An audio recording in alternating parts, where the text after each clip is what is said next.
Hi friends, welcome back to our channel. ಇವತ್ತಿನ ವಿಡಿಯೋದಲ್ಲಿ ನೋಡಿ, ಸ್ಲೀವ್ ಡಿಸೈನ್ ನಾನು ಓದ್ ವಿಡಿಯೋದಲ್ಲಿ ಹೇಳಿದ್ದೆ ಅಲ್ವಾ, ಏನು ಬ್ರೈಡಲ್ ಸ್ಲೀವ್ ಡಿಸೈನ್ನ ಮಾಡಿದ್ದೀನಿ ನನ್ನ ಬ್ಲೌಸ್ಗೆ ಅಂತೇಳಿ. ಅದನ್ನು ನಿಮ್ಮ ಜೊತೆ ಶೇರ್ ಮಾಡ್ಕೊಳ್ತಾ ಇದ್ದೀನಿ. ನಾನಿಲ್ಲಿ ಮೊದಲಿಗೆ ಎಕ್ಸ್ಟ್ರಾ ಒಂದು ಕ್ಲಾತ್ನ ಅಟ್ಯಾಚ್ ಮಾಡ್ಕೊಳ್ತಾ ಇದ್ದೀನಿ. ಸ್ಲೀವಿಗೆ ಮಾಡಬೇಕಾದ್ರೆ ಈ ರೀತಿ ಎಕ್ಸ್ಟ್ರಾ ಕ್ಲಾತ್ನ ಅಟ್ಯಾಚ್ ಮಾಡ್ಕೊಳ್ತಾ ಇದ್ದೀನಿ. ಮತ್ತು ನಾನಿಲ್ಲಿ ನಾರ್ಮಲಾಗಿ ತೊಗೊಳ್ಳೋ ಹಾಗೆ 16 ಇಂಚ್ದು ಫ್ರೇಮ್ನ ತೊಗೊಂಡಿದ್ದೀನಿ ಆಯಿತಾ. ಈ ರೀತಿ ಸ್ಕ್ರೂ ಏನು ಬರುತ್ತೆ ಅದನ್ನು ಮೊದಲಿಗೆ ಇಟ್ಟು ಕ್ಯಾನ್ವಾಸ್ನ ಹಾಕಿ, ನಂತರ ನಾನು ಟ್ರೇಸ್ ಮಾಡ್ಕೊಂಡಿರುವಂಥ ಅಟ್ಯಾಚ್ ಮಾಡ್ಕೊಂಡಿದ್ದೀನಲ್ವ, ಅದನ್ನು ನಾನು ಕರೆಕ್ಟಾಗಿ ಸೆಂಟರ್ಗೆ ಬರೋ ಥರ ನೋಡಿಕೊಂಡು ಡಿಸೈನು ನೋಡಿ, ಇಲ್ಲಿ ಸ್ವಲ್ಪ ಸ್ಕ್ರೂ ಲೂಸ್ ಮಾಡಿಕೊಂಡು ಈ ರೀತಿಯಾಗಿ ನೀವು ಫ್ರೇಮ್ನ ಅಟ್ಯಾಚ್ ಮಾಡ್ಕೊಳ್ಬೇಕಾಗತ್ತೆ. ಈಗ ಆ ಸ್ಕ್ರೂನ ಟೈಟ್ ಮಾಡಿಕೊಂಡು ನೀಟಾಗಿ ಎಲ್ಲೂ ಕೂಡ ಮಧ್ಯ ಡಿಸೈನ್ ಏನಿದೆ ಟ್ರೇಸ್ ಮಾಡ್ಕೊಂಡಿರೋದು ಅಲ್ಲಿ ರಿಂಕಲ್ಸ್ ಇರಬಾರ್ದು. ಆ ರೀತಿಯಾಗಿ ನೀಟಾಗಿ ಬಟ್ಟೆನ ಸೆಟ್ ಮಾಡಿಕೊಂಡು ನಾನೀಗ ನಂಬರ್ 2.5 ಇಟ್ಕೊಂಡು ಒಂದು ಸ್ಯಾಟಿನ್ ಸ್ಟಿಚ್ನ ಹಾಕ್ಕೊಳ್ತಾ ಇದ್ದೀನಿ. ನಾನು ಹಾಗೆ ಇದು ಬ್ಯಾಕ್ ಡಿಸೈನ್ನ ತೋರಿಸಿದೆ ಅಲ್ವಾ, ಅದರಲ್ಲಿ ನಾನು ಪೈಪಿಂಗ್ ಥ್ರೆಡ್ನ ಫಿಲ್ಲಿಂಗ್ ಮಾಡಿ ಒಂದು ಜರಿ ಥ್ರೆಡಲ್ಲಿ ಅಲ್ಲಲ್ಲಿ 2 ಡಾಟ್ಸ್ ಬರೋ ಥರ ಡಿಸೈನ್ ಮಾಡ್ಕೊಂಡಿದ್ದೆ. ನೀವು ಅಬ್ಸರ್ವ್ ಮಾಡ್ಬೋದು ನೋಡಿ. ನಾನಿಲ್ಲಿ ಗ್ರೀನ್ ಕಲರ್ ಸಿಲ್ಕ್ ಥ್ರೆಡ್ನ ತಗೊಂಡು ಆ ಲೀಫ್ ಡಿಸೈನ್ ಏನಿದೆ ಅಲ್ವಾ, ಅದನ್ನು ಫುಲ್ಲು ಗ್ರೀನ್ ಕಲರ್ ಥ್ರೆಡಲ್ಲೇ ಡಿಸೈನ್ ಮಾಡ್ಕೊಳ್ಬಿಡ್ತೀನಿ ನೋಡಿ. ಈ ರೀತಿ ನೀವು ಅಬ್ಸರ್ವ್ ಮಾಡಿ ನಾನು ಯಾವ್ಯಾವ ರೀತಿಯೆಲ್ಲ ಫ್ರೇಮ್ನ ಮೂವ್ ಮಾಡ್ತೀನಿ ಅಂತ ಹೇಳಿ ನಿಮಗೆ ಒಂದು ಐಡಿಯಾ ಬರುತ್ತೆ ನೋಡಿ. ಈ ರೀತಿಯಾಗಿ ಲೀಫ್ ಒಂದೊಂದೇ ಲೀಫ್ನ ಈ ರೀತಿ ನೋಡಿ ಈ ಡೈರೆಕ್ಷನಲ್ಲೇ ತೊಗೊಳ್ಬೇಕು. ನೀವು ಅಬ್ಸರ್ವ್ ಮಾಡಿದ್ರೆ ಗೊತ್ತಾಗ್ಬಿಡುತ್ತೆ ನಾನು ಯಾವ ರೀತಿಯಾಗಿ ಲೀಫ್ನ ಹಾಕ್ಕೊಳ್ತಾ ಇದ್ದೀನಿ ಅಂತ ಹೇಳಿ. ಹಾಗೆ ಯಾರೆಲ್ಲ ಹೊಸ್ದಾಗಿ ನನ್ನ ಚಾನಲ್ನ ನೋಡ್ತಾ ಇದ್ದೀರೋ ಪ್ಲೀಸ್ ಸಬ್ಸ್ಕ್ರೈಬ್ ಮಾಡಿಕೊಂಡು ಸಪೋರ್ಟ್ ಮಾಡಿ ಫ್ರೆಂಡ್ಸ್. ಮತ್ತು ಈ ಡಿಸೈನ್ಗೆ ನೀವು ಕಮೆಂಟ್ ಮಾಡೇ ಮಾಡ್ತೀರಾ ಎಷ್ಟು ತೊಗೋತೀರಾ ಅಕ್ಕ ಅಂತ ಹೇಳಿ. ಈ ಡಿಸೈನ್ಗೆ ನೀವು 1300ರಿಂದ 1500ವರೆಗೂ ನೀವು ಚಾರ್ಜ್ ಮಾಡ್ಬೋದು. ಅಂದರೆ ಬ್ರೈಡಲ್ ಡಿಸೈನು ಸ್ಲೀವ್ಗೆ ಇಟ್ಟು ನಾನೇನು ತೋರಿಸಿದ್ದೀನಿ ಬ್ಯಾಕ್ ಸೈಡ್ ಡಿಸೈನು ಈ ರೀತಿ ಮಾಡಿದ್ರೆ ನೀವು, ನಾನು ಆಗಲೇ ಹೇಳಿದ್ದೆ ಬ್ಯಾಕ್ ಡಿಸೈನ್ನ ಇವಾಗ ತೋರಿಸಿದ್ದೀನಲ್ವ, ಅದಕ್ಕೆ ಡಿಸೈನ್ ಮಾಡಬೇಕಾದ್ರೆ ಹೇಳಿದೆ.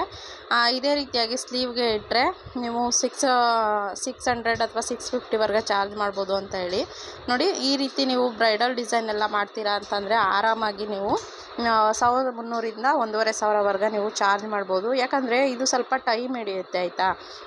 ನಾನಿಲ್ಲಿ ಇದನ್ನು ಒಂದು ಸ್ಲೀವ್ನೇ ರೆಡಿ ಮಾಡೋದಕ್ಕೆ 1.5 hour ಬೇಕಾಯಿತು, ಅಂದರೆ ಫುಲ್ಲೆಲ್ಲ ಫಿನಿಶಿಂಗ್ ಮಾಡೋದಕ್ಕೆ. ಅಕಸ್ಮಾತ್ ನೀವು ಹಾಗೇ ಸ್ವಲ್ಪ ಥಿಂಕ್ ಮಾಡಿ, ಈ ರೀತಿ ಡಿಸೈನ್ಸ್ನ ನೀವು ಏನಾದ್ರು ಕಂಪ್ಯೂಟರೈಸ್ ಮಿಷಿನಲ್ಲಿ ಮಾಡಿಸ್ತೀರಾ ಅಂತಂದರೆ, ಅಕಸ್ಮಾತ್ ನೀವೇನಾದ್ರು ಇನ್ವೆಸ್ಟ್ ಮಾಡಿ ಕಂಪ್ಯೂಟರೈಸ್ ಮಿಷಿನ್ಗೆ ಮಾಡ್ತೀರಾ ಅಂತ ಅಂದರೆ ಒಂದು ಅರ್ಧ ದಿನ ಅಂತೂ ಇದಕ್ಕೇ ತೊಗೊಳುತ್ತೆ. ಆಲ್ಮೋಸ್ಟ್ ನನಗೆ ತಿಳಿದಿರೋ ಮಟ್ಟಿಗೆ ಒಂದು ಅರ್ಧ ದಿನ ಈ ಒಂದು ಸ್ಲೀವ್ನ ರೆಡಿ ಮಾಡೋದಕ್ಕೆ ಆಗಿಬಿಡುತ್ತೆ. ಆದರೆ ನೀವು ರಾಸನ್ ಮಿಷಿನಲ್ಲಿ ಏನು ಮಾಡ್ತೀರಲ್ವ, ಇದರಲ್ಲಿ 1.5 hour ಚೆನ್ನಾಗಿ ಪ್ರಾಕ್ಟೀಸ್ ಆದರೆ 1.5 hour ಆಗಿಬಿಡುತ್ತೆ. ಹಾಗಾಗಿ ನಾನು ಏನು ಹೇಳ್ತೀನಿ ಅಂತಂದರೆ ಕಂಪ್ಯೂಟರೈಸ್ ಮಿಷಿನ್ಗಿಂತ ರಾಸನ್ ಮಿಷಿನು ಬೆಟರ್ ಅಂತಲೇ ಹೇಳ್ಬೋದು. ನಾನು ಯಾವಾಗೂ ಪ್ರತಿ ವಿಡಿಯೋದಲ್ಲೂ ಹೇಳ್ತಾ ಇರ್ತೀನಿ, ನೀವು ಕಂಪ್ಯೂಟರೈಸ್ ಮಿಷಿನ್ಗೆಲ್ಲ ಇನ್ವೆಸ್ಟ್ ಮಾಡೋ ಬದಲು ರಾಸನ್ ಮಿಷಿನ್ಗೆ ಇನ್ವೆಸ್ಟ್ ಮಾಡಿದ್ರೆ ನೀವು 1 ತಿಂಗಳಲ್ಲೆಲ್ಲ ನೀವು ರಾಸನ್ ಮಿಷಿನ್ನ ಇನ್ವೆಸ್ಟ್ ಏನು ಮಾಡಿರ್ತೀರ ಅದನ್ನು ತೊಗೋಬೋದು.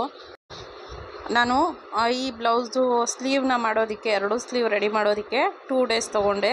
ಯಾಕಂದರೆ ನಾನು ಟೈಲರಿಂಗ್ ಶಾಪ್ ಮುಗಿಸ್ಕೊಂಡು ಬಂದು ನೈಟ್ ಮಾಡೋದ್ರಿಂದ ನನಗೆ 2 days ಬೇಕಾಯಿತು. ನೀವೇನಾದರೂ ಇಲ್ಲ ಬೆಳಗ್ಗೆಯಿಂದ ಸಂಜೆವರೆಗೆ ಮನೇಲೇ ವರ್ಕ್ ಮಾಡ್ತೀರಾ, ಮನೇಲೇ ಇರ್ತೀರಾ ಅಂತಂದರೆ ನೀವು ಆರಾಮಾಗಿ ಒಂದು ದಿನದಲ್ಲಿ ಏನು ಬ್ಯಾಕ್ ಡಿಸೈನ್ ಏನಿದೆ ಅದು ಸ್ಲೀವ್ ಡಿಸೈನು ಎಲ್ಲನೂ ಕೂಡ ಕಂಪ್ಲೀಟ್ ಮಾಡ್ಕೊಳ್ಬೋದು. ಹಾಗೆ ನಾವು ಯಾವಾಗ್ಲೂ ಅಷ್ಟೇ ಕಲರ್ ಕಾಂಬಿನೇಷನ್ ಥ್ರೆಡ್ನ ಸೆಲೆಕ್ಟ್ ಮಾಡ್ತೀವಲ್ವ, ಅದು ತುಂಬಾ ಮುಖ್ಯ ಆಗುತ್ತೆ. ಯಾವಾಗ್ಲೂ ಡಿಸೈನ್ಸ್ಗೆ ಆಗಲಿ, ಡಿಸೈನ್ಸ್ ಹೈಲೈಟ್ ಆಗೋದಕ್ಕೆ ಎಲ್ಲದಕ್ಕೂ ಕಲರ್ ಕಾಂಬಿನೇಷನ್ ಥ್ರೆಡ್ ಏನಿರುತ್ತೆ ಅದರಲ್ಲಿ, ಮತ್ತು ಡಿಸೈನ್ಸ್ಗಳಲ್ಲಿ ಕೆಲವೊಂದು ಡಿಸೈನ್ಸ್ಗೆ ಕೆಲವೊಂದು ಬ್ಲೌಸ್ ಪೀಸ್ಗಳಿಗೆ ಕೆಲವೊಂದು ಡಿಸೈನ್ಸು ಸೂಟ್ ಆಗೋದಿಲ್ಲ. ನೋಡಿಕೊಂಡು ನೀವು ಸಜೆಸ್ಟ್ ಮಾಡಬೇಕಾಗತ್ತೆ ಕಸ್ಟಮರ್ನ, ಈ ರೀತಿಯಾಗಿ ಮಾಡಿಸ್ಕೊಳ್ಳಿ ನೀವು, ತುಂಬ ಚೆನ್ನಾಗಿ ಬರುತ್ತೆ ಅಂತೇಳಿ. ಆದಷ್ಟು ನಾವೇನು ಮಾಡ್ತೀವಿ ಅಂತಂದರೆ ಸ್ಯಾರಿ ಬಾರ್ಡರ್ ಏನು ಬಂದಿರುತ್ತೆ ನೋಡಿಕೊಂಡು ಅದರ ರಿಲೇಟೆಡಾಗಿ ಡಿಸೈನ್ನ ಮಾಡ್ಕೊಳ್ಳಿ, ಆವಾಗ ತುಂಬ ಚೆನ್ನಾಗಿ ಕಾಣುತ್ತೆ. ಮತ್ತು ಈಗೆಲ್ಲ ತುಂಬ ಟ್ರೆಂಡಿಂಗಲ್ಲಿದೆ ಸ್ಯಾರಿ ಪಲ್ಲು ಎಂಬ್ರಾಯ್ಡ್ರಿ ಮಾಡಿಸಿ ಕುಚ್ಚು ಹಾಕಿಸೋದು. ಖಂಡಿತ ನಿಮ್ಮ ಜೊತೆ ಅದನ್ನು ಕೂಡ ಶೇರ್ ಮಾಡ್ಕೊಳ್ತೀನಿ ಸದ್ಯದಲ್ಲೇ. ತಲೆಯಲ್ಲಂತೂ ಏನೇನೋ ಓಡ್ತಾ ಇರುತ್ತೆ, ಆ ವಿಡಿಯೋ ಮಾಡಬೇಕು ಈ ವಿಡಿಯೋ ಮಾಡಬೇಕು ಅಂತ. ಬಟ್ ಟೈಮ್ ಇಲ್ಲದೇ ಇರೋ ಕಾರಣ ಯಾವುದೇ ರೀತಿ ಸರಿಯಾಗಿ ವಿಡಿಯೋಗಳನ್ನ ಮಾಡೋದಕ್ಕಾಗ್ತಿಲ್ಲ. ಖಂಡಿತ ಆಯಿತಾ, ಮುಂಬರೋ ವಿಡಿಯೋಗಳಲ್ಲಿ ನಾನು ಖಂಡಿತ ಒಳ್ಳೊಳ್ಳೆ ಕಂಟೆಂಟ್ ಇರೋ ವಿಡಿಯೋಗಳನ್ನೇ ಹಾಕ್ತೀನಿ. ಮತ್ತು ಈ ವಿಡಿಯೋ ನಿಮಗೆ ಯಾರ್ಯಾರಿಗೆಲ್ಲ ಇಷ್ಟ ಆಯಿತು ನಿಮ್ಮ ಫ್ಯಾಮಿಲಿ ಮತ್ತು ಫ್ರೆಂಡ್ಸ್ ಜೊತೆ ಶೇರ್ ಮಾಡೋದನ್ನು ಮರಿಬೇಡಿ. ಹಾಗೆ ಈ ವಿಡಿಯೋ ಬಗ್ಗೆ ನಿಮಗೇನಾದರೂ ಡೌಟ್ಸ್ಗಳಿದ್ರೆ ಆದಷ್ಟು ಕಮೆಂಟ್ ಬಾಕ್ಸಲ್ಲಿ ಕಮೆಂಟ್ ಮಾಡಿ. ನಾನು ಕೂಡ ಕಮೆಂಟಲ್ಲೇ ನಿಮಗೆ ಆನ್ಸರ್ ಮಾಡೋದಕ್ಕೆ ಟ್ರೈ ಮಾಡ್ತೀನಿ. ಅಕಸ್ಮಾತ್ ಅದೇನಾದರೂ ಸ್ವಲ್ಪ ಎಕ್ಸ್ಪ್ಲೇನ್ ಮಾಡೋ ರೀತಿ ಇತ್ತು ಅಂತ ಏನಾದರೂ ಅಂದರೆ ನಾನು ನೆಕ್ಸ್ಟ್ ವಿಡಿಯೋಗಳಲ್ಲಿ ನಿಮಗೆ ಆನ್ಸರ್ನ ಮಾಡ್ತೀನಿ. ನೋಡಿ, ನಾನು ಇಲ್ಲೇನು ವರ್ಕ್ ಮಾಡ್ತಾಯಿದ್ದೀನಿ ಅಲ್ವಾ, ಅಲ್ಲಿ ಎಲ್ಲೂ ಕೂಡ ನಮಗೆ ವೈಟ್ ಥ್ರೆಡ್ ಅನ್ನೋದು ಬರ್ತಿಲ್ಲ. ಬಟ್ ಅಲ್ಲಲ್ಲಿ ಒಂದೊಂದು ಡಾಟ್ ಥರ ಕಾಣ್ತಾ ಇದೆಯಲ್ಲ ಅಲ್ವಾ, ಅದು ಎಕ್ಸ್ಟ್ರಾ ನಾನು ಥ್ರೆಡ್ಡೇನೆ ಎಕ್ಸ್ಟ್ರಾ ಬಿಟ್ಕೊಂಡಿರ್ತೀನಿ ಸ್ಟಾರ್ಟಿಂಗು. ಅದನ್ನು ರಿಮೂವ್ ಮಾಡ್ತೀನಲ್ವ, ಅದನ್ನು ಏನು ಕೀಳ್ತೀವಿ ಆವಾಗ ಅದು ವೈಟ್ ಥ್ರೆಡ್ಡು ಡಾಟ್ ಥರ ಕಾಣುತ್ತೆ. ಅದನ್ನು ಲಾಸ್ಟಲ್ಲಿ ಕವರ್ ಮಾಡ್ಕೊಳ್ಬೇಕಾಗತ್ತೆ. ಹಾಗೆ ತುಂಬ ಜನ ಕೇಳ್ತಿರ್ತೀರ ವೈಟ್ ಥ್ರೆಡ್ ಬರ್ತಿದೆ ಅಂತ ಹೇಳಿ. ನಾನು ಆಲ್ರೆಡಿ ಅದ್ರ ಬಗ್ಗೆ ಪಾರ್ಟ್ 1 ಪಾರ್ಟ್ 2 ವಿಡಿಯೋ ಮಾಡಿ ಹಾಕಿದ್ದೀನಿ. ಇನ್ನೂ ಯಾರೆಲ್ಲ ನೋಡಿಲ್ಲ ಅಂತಾರೆ ಪ್ಲೀಸ್ ಒಂದು ಸಲ ಚೆಕ್ ಮಾಡಿ. ಹಾಗೆ ಹೋದ ವಿಡಿಯೋಗೆ ಒಬ್ಬರು ಬಾಬಿನ್ಗೆ ಎಲ್ಲ ರೀತಿ ಥ್ರೆಡ್ನೂ ಹಾಕ್ಬೋದಾ ಅಂತ ಹೇಳಿ ಕಮೆಂಟ್ ಮಾಡಿದರು. ಇದಕ್ಕೂ ಕೂಡ ನಾನು ವಿಡಿಯೋದಲ್ಲೇ ಆನ್ಸರ್ ಮಾಡಿದ್ದೀನಿ ಒಂದು ಸಲ. ಅದೇ ನಾನು ಹೇಳ್ತೀನಲ್ವ, ಸ್ವಲ್ಪ ಕಾಟನ್ ಥ್ರೆಡ್ನ ಯೂಸ್ ಮಾಡಿ. ಆದಷ್ಟು ನೀವೇನಾದ್ರು ಬಿಗಿನರ್ಸ್ ಇವಾಗ ಕಲಿತಾ ಇದ್ದೀರಾ ಅಂತಂದರೆ, ಇಲ್ಲ ನಾವು ಆಲ್ರೆಡಿ ಕಲಿತು ಸ್ವಲ್ಪ ಎಂಬ್ರಾಯ್ಡ್ರಿ ಎಲ್ಲ ಮಾಡ್ತಿದ್ದೀವಿ ಅಂತಂದರೆ, ಈಗ ಎಂಬ್ರಾಯ್ಡ್ರಿ ಮಾಡೋದಕ್ಕೆಲ್ಲ ರಾ ಥ್ರೆಡ್ ಅಂತಲೇ ಸಿಗುತ್ತೆ ಬಾಬಿನ್ಗೆ, ಅದನ್ನು ಯೂಸ್ ಮಾಡಿ. ಆವಾಗ ಏನೋ ಡಿಸೈನು ತುಂಬ ಚೆನ್ನಾಗಿ ಕಾಣುತ್ತೆ. ಇಲ್ಲ ಅಂತಂದರೆ ನೀವು ಈಗ ಕಲಿತಾ ಇದ್ದೀರಾ ಅಂತಂದರೆ ನಾರ್ಮಲಾಗಿ ಕಾಟನ್ ಥ್ರೆಡ್ನೇ ಯೂಸ್ ಮಾಡಿ, ಅದು ಕೂಡ ತುಂಬ ಚೆನ್ನಾಗಿ ಬರುತ್ತೆ. ಬಟ್ ಪಾಲಿಸ್ಟರ್ ಥ್ರೆಡ್ ಎಲ್ಲ ತುಂಬ ಸಣ್ಣ ಎಳೆ ಇರುತ್ತಲ್ವ, ಹಾಗಾಗಿ ಸ್ವಲ್ಪ ಅಲ್ಲಲ್ಲಿ ಏನು ಸಿಲ್ಕ್ ಥ್ರೆಡ್ ಎಕ್ಸ್ಟ್ರಾ ತೊಗೊಳೋದಾಗಲಿ ಅಥವಾ ಪಾಲಿಸ್ಟರ್ ಥ್ರೆಡ್ ಮೇಲ್ಗಡೆ ಕಾಣೋದು, ನೀವೇನು ಹೇಳ್ತೀರಲ್ಲ ಬಾಬಿನ್ ಥ್ರೆಡ್ ಕಾಣ್ತಿದೆ ಅಂತ ಹೇಳಿ, ಆ ರೀತಿ ಕಾಣೋ ಚಾನ್ಸಸ್ ಇರುತ್ತೆ. ಮತ್ತು ಇನ್ನೊಂದೇನು ಗೊತ್ತಾ, ಬಟ್ಟೆ ಮೇಲೂ ಡಿಪೆಂಡ್ ಆಗಿರುತ್ತೆ. ನಾವು ಯಾವ ರೀತಿ ಬಟ್ಟೆನ ಚೂಸ್ ಮಾಡಿರ್ತೀವಿ ಡಿಸೈನ್ ಮಾಡೋದಕ್ಕೆ, ಅದ್ರ ಮೇಲೂ ಡಿಪೆಂಡ್ ಆಗಿರುತ್ತೆ. ಕೆಲವೊಂದು ಅದೇ ನಾನು ಹೇಳಿದೆ ಅಲ್ವಾ, ನೀವು ಬಾಬಿನ್ ಥ್ರೆಡ್ ಮೇಲ್ಗಡೆ ಕಾಣ್ತಿದೆ ಅಂತ ಏನಕ್ಕೆ ಹೇಳ್ತೀರಾ ಅಂತಂದರೆ, ಒಂದೊಂದು ಸಲ ಏನಾಗುತ್ತೆ, ನೀವು ಕರೆಕ್ಟಾಗಿ ಸೆಟ್ ಮಾಡ್ಕೊಂಡಿರ್ತೀರಾ, ವರ್ಕ್ ಮಾಡ್ತಾ ಇರ್ತೀರಾ, ವರ್ಕ್ ಮಾಡುವಾಗ ಮಿಷಿನ್ ವೈಬ್ರೇಟ್ ಆಗುತ್ತೆ ನೋಡಿ, ಆ ಟೈಮನ್ನು ಸ್ವಲ್ಪ ಟೆನ್ಷನ್ ಹತ್ರ ಸ್ವಲ್ಪ ಲೂಸ್ ಆಗೋ ಚಾನ್ಸಸ್ ಇರುತ್ತೆ. ಆ ಸ್ಕ್ರೂ ಏನಿರುತ್ತೆ ಅದು, ಆ ಟೈಮಲ್ಲಿ ನಿಮಗೆ ಏನು ವೈಟ್ ಥ್ರೆಡ್ಡು ಮೇಲ್ಗಡೆ ಕಾಣೋ ಚಾನ್ಸಸ್ ಇರುತ್ತೆ. ಹಾಗಾಗಿ ಸ್ವಲ್ಪ ನೀವು ವರ್ಕ್ ಮಾಡ್ತಾ ನೋಡ್ಕೊಳ್ಳಿ. ನೀವು ಆದಷ್ಟು ನೋಡಿಕೊಂಡು ಸ್ವಲ್ಪ ಟೆನ್ಷನಲ್ಲೇ ಅಡ್ಜಸ್ಟ್ ಮಾಡಿಕೊಂಡ್ರೆ ಸರಿ ಹೋಗ್ಬಿಡುತ್ತೆ ಆಯಿತಾ. ಮಷಿನ್ ವೈಬ್ರೇಟ್ ಆಗುತ್ತಲ್ವ, ಹಾಗಾಗಿ ಸಹ ಒಂದೊಂದು ಸಲ ಇನ್ನೊಂದೇನಾಗುತ್ತೆ, ಥ್ರೆಡ್ನ ಚೇಂಜ್ ಮಾಡ್ತೀವಿ ನೋಡಿ, ಆ ಟೈಮಲ್ಲೂ ಸಹ ಏನು ಬಾಬಿನ್ ಥ್ರೆಡ್ಡು ಮೇಲ್ಗಡೆ ಕಾಣ್ತಾ ಇರುತ್ತೆ. ಈಗ ಸಿಲ್ಕ್ ಥ್ರೆಡ್ಡಲ್ಲಿ ನಾವು ವರ್ಕ್ ಮಾಡ್ತಾ ಇರ್ತೀವಿ, ಈಗ ಜರಿ ಥ್ರೆಡ್ನ ಹಾಕ್ಕೊಳ್ಬೇಕಾಗುತ್ತೆ. ಆವಾಗ ಜರಿ ಥ್ರೆಡ್ ಹಾಕ್ಕೊಳ್ಬೇಕಾದ್ರೆ ಆವಾಗಲೂ ಸ್ವಲ್ಪ ಟೆನ್ಷನಲ್ಲಿ ನೀವು ಸೆಟ್ ಮಾಡ್ಕೊಳ್ಬೇಕು. ಸ್ವಲ್ಪ ಲೂಸು ಟೈಟು ಮಾಡಿಕೊಂಡ್ರೆ ಆವಾಗ ಕರೆಕ್ಟಾಗಿ ಬರುತ್ತೆ. ಈ ರೀತಿಯಾಗಿ ಆಗ್ತಾ ಇರುತ್ತೆ ಆಯಿತಾ. ಅದೇ ಮೊದಲನೇದಾಗಿ ನೀವು ಮಿಷಿನ್ ಏನು ವರ್ಕ್ ಮಾಡ್ತಾ ಇರ್ತೀರ ಆವಾಗ ಸ್ವಲ್ಪ ವೈಬ್ರೇಷನ್ಗೆ ಲೂಸ್ ಆಗಿಯೂ ಕೂಡ ಆ ಥರ ಆಗ್ತಾ ಇರುತ್ತೆ. ಅಥವಾ ದಾರಾನ ಚೇಂಜ್ ಮಾಡ್ಕೊಂಡಾಗಲೂ ಆ ಥರ ಆಗ್ತಾ ಇರುತ್ತೆ. ಸ್ವಲ್ಪ ಅದನ್ನೆಲ್ಲ ಸ್ವಲ್ಪ ಗಮನದಲ್ಲಿ ಇಟ್ಕೊಂಡು ನೀವು ಎಂಬ್ರಾಯ್ಡ್ರಿನ ಮಾಡಬೇಕಾಗತ್ತೆ ಆಯಿತಾ. ನಾನಿಲ್ಲಿ ಯೂಸ್ ಮಾಡಿರುವಂಥದ್ದು 16 ಇಂಚದು ರಿಂಗು ಆಯಿತಾ.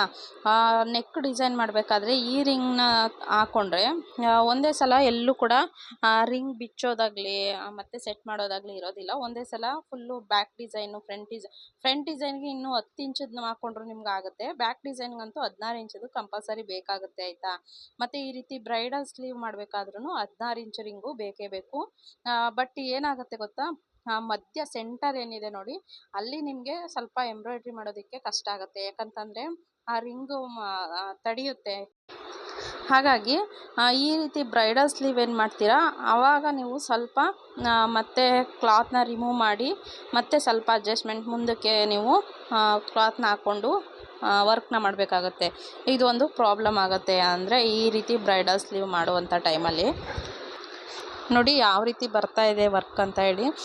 ಸೇಮ್ ನಾವು ಕಂಪ್ಯೂಟರೈಸ್ ಮಿಷಿನಲ್ಲಿ ಏನು ವರ್ಕ್ ಮಾಡಿಸ್ತೀವಿ ನೋಡಿ ಅದೇ ರೀತಿಯಾಗಿ ಬರ್ತಾಯಿತ್ತು.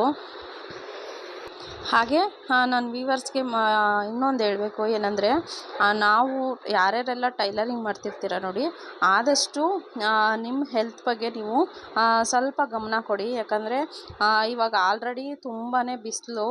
ಅದರೊಳಗಡೆ ನೀವೇನಾದ್ರೂ ನಿಮ್ಮ ಹೆಲ್ತ್ ಬಗ್ಗೆ ಗಮನ ಕೊಡದೆ ನೀವು ಕೆಲಸ ಅಂದ್ಕೊಂಡು ಕೆಲಸದಲ್ಲಿ ನೀವು ತೊಡಗಿಸ್ಕೊಂಡ್ರೆ ಏನಾಗುತ್ತೆ ಗೊತ್ತಾ, ತುಂಬಾ ಹೀಟ್ ಆಗುತ್ತೆ. ನೀವೆಲ್ಲಿ ಎಷ್ಟು ಸಂಪಾದನೆ ಮಾಡ್ತೀರಾ ಆ ಥರ ಎರಡರಷ್ಟು ನೀವು ಹಾಸ್ಪಿಟಲ್ಗೆ ಕಟ್ಟಬೇಕಾಗತ್ತೆ. ಆ ರೀತಿ ಪರಿಸ್ಥಿತಿ ಆಗುತ್ತೆ. ಯಾಕಂತಂದರೆ ಆ ಬಾಡಿ ತುಂಬ ಹೀಟ್ ಆಗುತ್ತೆ ಟೈಲರಿಂಗ್ ಮಾಡೋಂಥವ್ರಿಗೆ. ಅದಕ್ಕೋಸ್ಕರ ಹೇಳ್ತಾ ಇದ್ದೀನಿ. ಹಾಗೆ ನಾನು ಯಾವ್ಯಾವ ರೀತಿ ಎಲ್ಲ ಬಾಡಿ ಹೀಟ್ನ ರೆಡ್ಯೂಸ್ ಮಾಡೋದಕ್ಕೆ ಯಾವ್ಯಾವ ರೀತಿ ಫುಡ್ ತೊಗೊಳ್ತೀನಿ ಅಂತ ನಿಮ್ಮ ಜೊತೆ ನೆಕ್ಸ್ಟ್ ವೀಡಿಯೋಗಳಲ್ಲಿ ಶೇರ್ ಮಾಡ್ತೀನಿ, ಆಯಿತಾ. ನಾವೇನು ಮಾಡ್ತಾಯಿರ್ತೀವಿ ಯಾವಾಗ್ಲೂ ಕೆಲಸ ಅಂತ ಹೇಳಿ ನಮ್ಮ ಬಗ್ಗೆ ನಾವು ಗಮನ ಕೊಡೋದಿಲ್ಲ. ಆದಷ್ಟು ಟೈಲರಿಂಗ್ ಮಾಡೋವಂಥವ್ರು ಹೆಚ್ಚಾಗಿ ನೀರು ಕುಡೀರಿ ಮತ್ತು ಸ್ಲಿಪ್ಪರ್ಸ್ನ ಯೂಸ್ ಮಾಡಿ, ಆಯಿತಾ. ಯಾವಾಗ್ಲೂ ನೀವು ಮಿಷಿನ್ ಏನಾದರೂ ಆಪ್ರೇಟ್ ಮಾಡ್ತೀರಾ ಅಂತಂದರೆ ಸ್ಲಿಪ್ಪರ್ಸ್ನ ಯೂಸ್ ಮಾಡಿ. ಸ್ಲಿಪ್ಪರ್ಸ್ ಯೂಸ್ ಮಾಡ್ಬೋದಾ, ಅದು ಲಕ್ಷ್ಮಿ ಅದನ್ನೆಲ್ಲ ಸ್ವಲ್ಪ ಪಕ್ಕಕ್ಕಿಡಿ. ಆದಷ್ಟು ನೀವು ಹೊರಗಡೆ ಯೂಸ್ ಮಾಡಬಾರ್ದು. ಜಸ್ಟ್ ಅದು ಮಿಷಿನ್ ತುಳಿಯುವಾಗ ಅಷ್ಟೇ ನೀವು ಯೂಸ್ ಮಾಡೋದಕ್ಕೆ ಅಂತ ಹೇಳಿ ಒಂದು ಸ್ಲಿಪ್ಪರ್ಸ್ನ ಇಟ್ಕೊಳ್ಳಿ. ಅದರಲ್ಲೂ ಈಗೆಲ್ಲ ಮೆಡಿಕಲ್ ಸ್ಲಿಪ್ಪರ್ಸ್ಗಳು ಸಿಗುತ್ತಲ್ವ, ಅದನ್ನು ಯೂಸ್ ಮಾಡಿದ್ರೆ ಇನ್ನೂ ತುಂಬ ಚೆನ್ನಾಗಿರುತ್ತೆ. ಯಾವುದೇ ರೀತಿ ಹೀಟ್ ಆಗೋದಿಲ್ಲ. ಅದನ್ನು ಯೂಸ್ ಮಾಡಿ ನೀವು ಮಿಷಿನ್ ಆಪ್ರೇಟ್ ಮಾಡೋದ್ರಿಂದ. ಹಾಗೆ ನಿಮಗೇನಾದರೂ ಬ್ಯಾಕ್ ಪೇನ್ ಬರ್ತಾಯಿದೆ, ಸ್ವಲ್ಪ ಹೊತ್ತು ನಾವು ಮಿಷಿನ್ ಆಪ್ರೇಟ್ ಮಾಡೋದನ್ನು ಸಹ ಬ್ಯಾಕ್ ಪೇನ್ ಬರುತ್ತೆ ಅಂತ ಅನ್ನೋರು ನೀವು ಖಂಡಿತ ಆರಾಮಾಗಿ ನೀವು ಕೂಡ ಪರ್ಚೇಸ್ ಮಾಡ್ಬೋದು. ಏನು ಬೆಲ್ಟ್ ಬರುತ್ತೆ ಒಂದು ಬ್ಯಾಕ್ ಸಪೋರ್ಟ್ಗೆ ಅಂತ ಹೇಳಿ, ಅದರಲ್ಲಿ ಸ್ವಲ್ಪ ಮೆಟಲ್ ಇರುತ್ತೆ, ಬ್ಯಾಕ್ ಸಪೋರ್ಟಿಂಗ್ ಆಗಿರುತ್ತೆ. ಅದನ್ನು ಯೂಸ್ ಮಾಡಿದ್ರೂ ಅಷ್ಟೇ ನಿಮಗೆ ಬ್ಯಾಕ್ ಪೇನ್ ಅನ್ನೋದು ಬರೋದಿಲ್ಲ. ಆದಷ್ಟು ಅದನ್ನು ಯೂಸ್ ಮಾಡಿ. ನಾನು ಅದನ್ನು ಸಹ ಮುಂದಿನ ವೀಡಿಯೋಗಳಲ್ಲಿ ನಿಮ್ಮ ಜೊತೆ ಶೇರ್ ಮಾಡ್ಕೊಳ್ತೀನಿ. ನಾನು ಯಾವ್ಯಾವ ರೀತಿ ಬ್ಯಾಕ್ ಪೇನ್ನ ಅವಾಯ್ಡ್ ಮಾಡೋದಕ್ಕೆ ಏನೇನೆಲ್ಲ ಮಾಡ್ತೀನಿ, ಯಾವ್ಯಾವ ರೀತಿ ಎಲ್ಲ ಫುಡ್ನ ತೊಗೊಳ್ತೀನಿ ಅಂತ ಹೇಳಿ. ಹಾಗೆ ಮೇನ್ ಇಂಪಾರ್ಟೆಂಟು, ನೀವು ಯಾವ ರೀತಿ ಚೇರು ಅಂದರೆ ಸ್ಟೂಲ್ ಬರುತ್ತಲ್ವ, ನೀವು ಯಾವ ರೀತಿ ಸ್ಟೂಲ್ನ ಯೂಸ್ ಮಾಡ್ತೀರಾ ಅನ್ನೋದು ತುಂಬ ಇಂಪಾರ್ಟೆಂಟ್ ಆಗುತ್ತೆ. ಮೇನು ಅದೇ. ನಾವು ಮಿಷಿನ್ಗೆ ತಕ್ಕನಾಗಿ ಹೈಟ್ ನೋಡಿಕೊಂಡು ನೀವು ಚೇರ್ನ ಹಾಕ್ಕೋಬೇಕು. ಇಲ್ಲ ಅಂತಂದರೆ ಆವಾಗಲೂ ಸಹ ಬ್ಯಾಕ್ ಪೇನ್ ಬರೋ ಚಾನ್ಸಸ್ಸು ತುಂಬ ಅಂದ್ರೇ ಇರುತ್ತೆ. ಮತ್ತು ನಾವು ನಾರ್ಮಲಾಗಿ ಏನು ಮಾಡ್ತೀವಿ, ಮನೇಲಿ ಯೂಸ್ ಮಾಡುವಂಥ ಚೇರ್ ಮೇಲೆ ಸ್ವಲ್ಪ ಪಿಲ್ಲೋ ಅಥವಾ ಏನಾದರೂ ಸ್ವಲ್ಪ ಎತ್ತರಕ್ಕೆ ಹಾಕ್ಕೊಂಡು ಕೂತ್ಕೊಳ್ತೀವಿ. ಆ ಟೈಮಲ್ಲಂತೂ ಬೆನ್ನು ನೋವು ಬರೋದು ಕಾಮನ್, ಆಯಿತಾ. ಆ ರೀತಿ ಮಾಡೋದ್ರಿಂದ ಅದು ತಪ್ಪು. ಆ ರೀತಿ ಯಾರು ಕೂಡ ಮಾಡೋದಕ್ಕೆ ಹೋಗಬೇಡಿ. ಅದು ನನಗಾಗಿರುವಂಥ ಅನುಭವ, ಆಯಿತಾ. ಆದಷ್ಟು ಫ್ಲ್ಯಾಟಾಗೇ ಇರಬೇಕು. ಅಂದರೆ ನೀವು ಏನು ಕೂತ್ಕೊಳ್ತೀರ ನೋಡಿ, ಅದು ಫ್ಲ್ಯಾಟಾಗಿರಬೇಕು, ಒಂದೇ ಸಮ ಇರಬೇಕು. ನೀವೇನು ಮಾಡ್ತೀರಾ, ಪಿಲ್ಲೋ ಹಾಕೋದ್ರಿಂದ ಒಂದು ಸೈಡ್ ಎತ್ತರ ಆಗುತ್ತೆ, ಒಂದು ಸೈಡು ಫ್ಲ್ಯಾಟ್ ಆಗುತ್ತೆ. ಆ ಟೈಮಲ್ಲಿ ನಿಮಗೆ ಬ್ಯಾಕ್ ಪೇನು ಬರೋ ಚಾನ್ಸಸ್ಸು ತುಂಬ ಇರುತ್ತೆ. ಅದನ್ನು ಸ್ವಲ್ಪ ನೋಡ್ಕೊಳ್ಳಿ ನೀವು. ನೋಡಿ, ನಾನಿಲ್ಲಿ ಗೋಲ್ಡ್ ಕಲರಲ್ಲಿ ನಾನು ಬ್ಯಾಕ್ ಡಿಸೈನ್ ಮಾಡುವಾಗ ಏನು ಯೂಸ್ ಮಾಡಿದ್ದೆ ಅಲ್ವಾ, ಗೋಲ್ಡ್ ಕಲರ್ ಸಿಲ್ಕ್ ಥ್ರೆಡ್ಡು, ಅದರಲ್ಲಿ ನಾನೀಗ ಫ್ಲವರ್ಸ್ನ ಹಾಕ್ಕೊಳ್ತಾ ಇದ್ದೀನಿ. ಜೆರಿ ಥ್ರೆಡ್ ಅಲ್ಲ, ಸಿಲ್ಕ್ ಥ್ರೆಡ್ಡೇ ಗೋಲ್ಡ್ ಕಲರೆಲ್ಲ ತೊಗೊಂಡಿದ್ದೀನಿ. ನೋಡಿ, ಈ ರೀತಿ 6 ಪೆಟಲ್ ಬರೋ ಥರ ಸ್ಲೀವ್ನ ಹಾಕ್ಕೊಳ್ತಾ ಇದ್ದೀನಿ. ಈ ವಿಡಿಯೋದಲ್ಲೂ ಅಷ್ಟೇ ಸ್ವಲ್ಪ ವೀಡಿಯೋ ಸ್ಕಿಪ್ ಆಗಿದೆ. ನಾನು ನಿಮಗೆ ಪೂರ್ತಿಯಾಗಿ ತೋರಿಸ್ತೀನಿ, ನಿಮಗೆ ಯಾವ ರೀತಿಯಾಗಿ ಬಂತು ಅಂತ ಹೇಳಿ ಶೇರ್ ಮಾಡ್ತೀನಿ. ಅದು ಏನಾಗುತ್ತೆ ಗೊತ್ತಾ, ಅದು ಯಾವಾಗ ಸ್ಟಾಪ್ ಆಗಿಬಿಡುತ್ತೆ ಸ್ಟೋರೇಜ್ ಫುಲ್ಲಾಗಿ ಅಂತ ಅನ್ನೋದು ಗೊತ್ತೇ ಆಗೋದಿಲ್ಲ. ಮತ್ತು ಫೋನ್ ಬಂದಾಗಲೂ ಅಷ್ಟೇ ಕೆಲವೊಂದು ಸಲ ವೀಡಿಯೋ ಸ್ಟಾಪ್ ಆಗಿಬಿಡುತ್ತೆ. ಅದನ್ನು ಕೂಡ ಸ್ವಲ್ಪ ಏನು ಮಾಡೋದು, ಅವಾಯ್ಡ್ ಮಾಡೋದಕ್ಕಾಗ್ತಿಲ್ಲ. ನೋಡಿ, ಈ ರೀತಿ ಫ್ಲವರ್ಸ್ನೆಲ್ಲ ಹಾಕ್ಕೊಂಡಾದಮೇಲೆ ಲಾಸ್ಟಲ್ಲಿ ಜೆರಿ ಥ್ರೆಡ್ ಏನಿದೆ, ಜೆರಿ ಥ್ರೆಡ್ಡಲ್ಲಿ ನಾನು ಬಳ್ಳಿ ಥರ ಏನು ಶೇಪ್ ಇದೆ ನೋಡಿ, ಅದಕ್ಕೆಲ್ಲನೂ ಕೂಡ ಜೆರಿ ಥ್ರೆಡಲ್ಲೇ ಹಾಕ್ಕೊಳ್ತೀನಿ. ಜೆರಿ ಥ್ರೆಡ್ಡಲ್ಲಿ ಹಾಕ್ಕೊಂಡು ಮತ್ತು ಬಳ್ಳಿ ಮತ್ತು ಲೀಫ್ ಏನಿದೆ ನೋಡಿ ಅದಕ್ಕೆಲ್ಲ, ಮತ್ತು ಫ್ಲವರ್ಗೆ ಅಲ್ಲೆಲ್ಲ ಫುಲ್ಲು ಗ್ರೀನ್ ಕಲರ್ ಸಿಲ್ಕ್ ಥ್ರೆಡಲ್ಲಿ ಔಟ್ಲೈನ್ನ ಕೊಡ್ತೀನಿ. ನೋಡಿ, ನಾನಿಲ್ಲಿ ಈಗ ಫ್ರೇಮ್ನ ರಿಮೂವ್ ಮಾಡ್ತಾಯಿದ್ದೀನಿ. ರಿಮೂವ್ ಮಾಡಿ ಸ್ವಲ್ಪ ಬಟ್ಟೆ ಮತ್ತೆ ಅಡ್ಜಸ್ಟ್ ಮಾಡಿಕೊಂಡು ಮಾಡ್ತಾಯಿದ್ದೀನಿ. ನಾನು ಆವಾಗಲೇ ಹೇಳಿದೆ ಅಲ್ವಾ, ಸೆಂಟರಲ್ಲಿ ಡಿಸೈನ್ ಮಾಡೋದಕ್ಕೆ ಸ್ವಲ್ಪ ಕಷ್ಟ ಆಗುತ್ತೆ. ಹಾಗಾಗಿ ಈ ರೀತಿಯಾಗಿ ನೀವು ಫ್ರೇಮ್ನ ರಿಮೂವ್ ಮಾಡಿ ಮತ್ತೆ ಹಾಕ್ಕೊಳ್ಬೇಕಾಗತ್ತೆ. ನೋಡಿ, ಮಧ್ಯ ಸೆಂಟರಲ್ಲಿ ಇರುವಂಥ ಫ್ಲವರ್ನ ನೋಡಿ ಈ ರೀತಿಯಾಗಿ ಹಾಕ್ಕೊಳ್ಬೇಕಾಗತ್ತೆ ನೀವು. ಅದೇ ಹೇಳಿದೆ ಅಲ್ವಾ, ಜರಿ ಥ್ರೆಡ್ಡಲ್ಲಿ ಆ ಬಳ್ಳಿದೆಲ್ಲ ಹಾಕ್ಕೊಂಡು ಗ್ರೀನ್ ಕಲರ್ ಥ್ರೆಡ್ಡಲ್ಲಿ ಫುಲ್ಲು ಆ ಬಳ್ಳಿ ಮತ್ತು ಲೀಫು ಫ್ಲವರು ಎಲ್ಲದಕ್ಕೂ ಔಟ್ಲೈನ್ ಕೊಟ್ಕೊಂಡ್ರೆ ತುಂಬ ಅಂದರೆ ತುಂಬ ಚೆನ್ನಾಗಿ ಬಂದಿತ್ತು. ಈ ಡಿಸೈನು ಯಾರಿಗೆಲ್ಲ ಇಷ್ಟ ಆಯಿತು ಪ್ಲೀಸ್ ವಿಡಿಯೋಗೊಂದು ಲೈಕ್ ಕೊಡಿ, ಆಯಿತಾ. ನೋಡಿ ನಾನಿಲ್ಲಿ ಜರಿ ಥ್ರೆಡ್ನ ಹಾಕ್ಕೊಂಡು ಬಳ್ಳಿನ ಹಾಕ್ಕೊಳ್ತಾ ಇದ್ದೀನಿ. ಈ ಬಳ್ಳಿ ಹಾಕೊಳ್ಳುವಾಗಲೂ ಅಷ್ಟೇ ತುಂಬ ಥ್ರೆಡ್ ಕಟ್ಟಾಗ್ತಾಯಿತ್ತು. ಯಾಕಂದರೆ ಸ್ವಲ್ಪ ಅಲ್ಲಿ ನೀಡಲ್ ಏನಿದೆ ಅದು ಸ್ವಲ್ಪ ಕ್ರಾಸ್ ಆಗಿಬಿಟ್ಟಿತ್ತು. ಹಾಗಾಗಿ ಅದೇನಾಗುತ್ತೆ, ಶಟಲ್ಗೆ ಅದು ಜರಿ ಥ್ರೆಡ್ಡು ಸಿಕ್ಕಾಕೊಂಡು ಜುಂಕ್ ಥರ ಬಂದು ಕಟ್ಟಾಗ್ತಾಯಿತ್ತು. ಹಾಗಾಗಿ ನಾನು ಮತ್ತೆ ನೀಡಲ್ನ ರಿಮೂವ್ ಮಾಡಿ ಮತ್ತೆ ಕರೆಕ್ಟಾಗಿ ಹಾಕ್ಕೊಂಡೆ. ಆವಾಗ ಕರೆಕ್ಟಾಗಿ ಬಂತು. ಈ ರೀತಿ ಸಣ್ಣ ಸಣ್ಣ ಚೇಂಜಸ್ನ ನೀವು ಮಾಡ್ಕೊಳ್ಬೇಕಾಗತ್ತೆ. ನೋಡಿ ಫೈನಲಾಗಿ ಈ ರೀತಿಯಾಗಿ ಡಿಸೈನ್ ಬಂದಿತ್ತು. ಸ್ಲೀವ್ ಡಿಸೈನು ತುಂಬ ಅಂದರೆ ತುಂಬ ಚೆನ್ನಾಗಿ ಕಾಣುತ್ತೆ, ತುಂಬ ಗ್ರ್ಯಾಂಡಾಗಿ ಕಾಣುತ್ತೆ ಸ್ಲೀವು. ಈ ವಿಡಿಯೋನ ನಾನು ಇಲ್ಲಿಗೆ ಎಂಡ್ ಮಾಡ್ತೀನಿ. ಮತ್ತೊಂದು ವಿಡಿಯೋ ಜೊತೆ ಸಿಗ್ತೀನಿ. ಟೇಕ್ ಕೇರ್, ಬಾಯ್.